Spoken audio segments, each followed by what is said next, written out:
Hello friends, मेरा नाम doctor दीपक धनखड़ है और आप सभी का मेरे चैनल की एक और इन्फॉर्मेटिव वीडियो में स्वागत है। आज की वीडियो में हम डिस्कस करेंगे कि हीमोग्लोबिन एक सीकेडी या किडनी फेलियर पेशेंट में हमेशा कम ही देखने को क्यों मिलता है या हीमोग्लोबिन क्यों ड्रॉप करता है।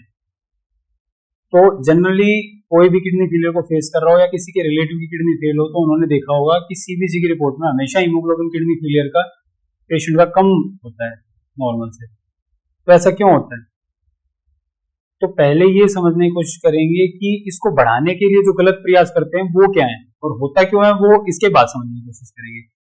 तो एक लेमैन ये सोचता है कि जो पेशेंट है उसको हम अनार खिला दें, चुकंदर खिला दें या कुछ और कर देंगे तो हीमोग्लोबिन बढ़ जाएगा। लेकिन ऐसा करने पर सक्सेस मिलने के चांस आपके 5% कहीं या ना के बराबर होते हैं। ऐसा करने पर हीमोग्लोबिन आप बढ़ा नहीं पाओगे। उसका कारण क्या है वो अब आपको पता चलेगा जब मैं बताऊंगा कि इसका रूट कॉज क्या है। क्योंकि एज पर एलोपैथिक कॉन्सेप्ट्स या एलोपैथी के हिसाब से ईपीओ नाम का एक हार्मोन यानी इरेथ्रोपोइटिन नाम का हार्मोन किडनी फेलियर पेशेंट में कम बनता है या बनना ही बंद हो जाता है। ईपीओ का फिर काम क्या है जो उसकी वजह से हीमोग्लोबिन कम हो रहा है।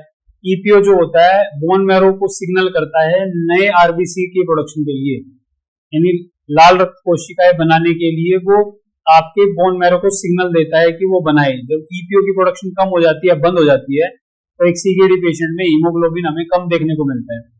इसलिए आपने ऑब्जर्व किया होगा कि सीकेडी पेशेंट जो है ईपीओ यानी इरेथ्रोपोइटिन या दर्बापोइटिन या फिर बाकी मेडिसिन जो है वो वीकली इंजेक्शन लगवाता है इनके, ताकि जो हार्मोन है उसकी मात्रा जो है मेंटेन की जा सके और कंटिन्यूअस बोन मैरो को सिग्नल जाता है। दूसरा जो सीकेडी है वो इन्फ्लामेटरी डिसऑर्डर है और इन्फ्लामेशन की वजह से जो रेड ब्लड सेल है उसका लाइफ स्पैन कम हो जाता है, यानी जहां उसको 100-120 दिन जीना था वो उतने दिन नहीं जिएगा और जल्दी जो है आरबीसी डेड हो जाएगा। तो ये भी एक कारण है कि हीमोग्लोबिन कम बनता है। इसके अलावा न्यूट्रिशनल डेफिशिएंसी भी एक कारण है, जैसे कि हरी पत्तेदार सब्जियां नहीं खा सकता किडनी फेलियर का पेशेंट, आयरन रिच चीजें नहीं ले सकता और नॉन वेज यानी एनिमल सोर्सेज से प्रोटीन नहीं ले सकता, तो B12 फॉलिक एसिड और आयरन की डेफिशिएंसी हो जाती है। तो इनकी सप्लीमेंटेशन भी हेल्प कर सकती है। बाकी ब्लड ट्रांसफ्यूजन इंडिकेटेड है सीकेडी पेशेंट में, तो वो हम किसी और वीडियो में बात करेंगे कि ब्लड ट्रांसफ्यूजन क्यों नहीं करना चाहिए एक सीकेडी पेशेंट में। अब आ जाते हैं इसके आयुर्वेदिक कॉन्सेप्ट पे। तो आयुर्वेद के अकॉर्डिंग जो है ब्लड का कम होना जो है रक्त धातु की कमी जो है उसको पांडु रोग बोला गया है, यानी अनीमिया, और इसके अनेकों कारण बताए गए हैं, जैसे लौह धातु की कमी, आपके जो प्लीहा और यकृत है यानी लीवर की कमी यानी पाचन तंत्र का कमजोर होना, तो इसलिए जो और आपकी जठराग्नि का कम होना। इसलिए आयुर्वेद में जो है हम आपकी जठराग्नि, आपके यकृत, प्लीहा यानी लीवर और स्प्लीन, इन सब पे काम करते हैं और धीरे धीरे आपको जो है हीमोग्लोबिन इंक्रीज मिलता है। लेकिन अगर आप एलोपैथी और आयुर्वेद को कॉम्बिनेशन में लेके चलोगे तो आपको मैजिकल रिजल्ट्स मिलेंगे, क्योंकि हार्मोन लेवल पर एलोपैथी काम करती है और ऑर्गन लेवल पर जैसे कि यकृत, प्लीहा और आपकी जो डाइजेस्टिव फायर है उस पर आयुर्वेद काम करता है। तो दोनों मिलेंगे तो बहुत अच्छा रिजल्ट देखने को मिलेगा।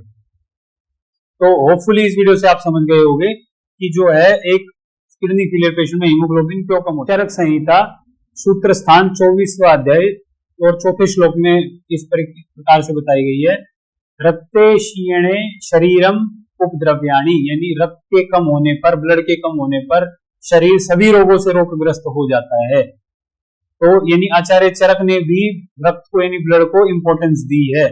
तो एक किडनी फेलियर पेशेंट को मिनिमम 10+ अपना हीमोग्लोबिन मेंटेन करना चाहिए और ब्लड ट्रांसफ्यूजन से बचना चाहिए।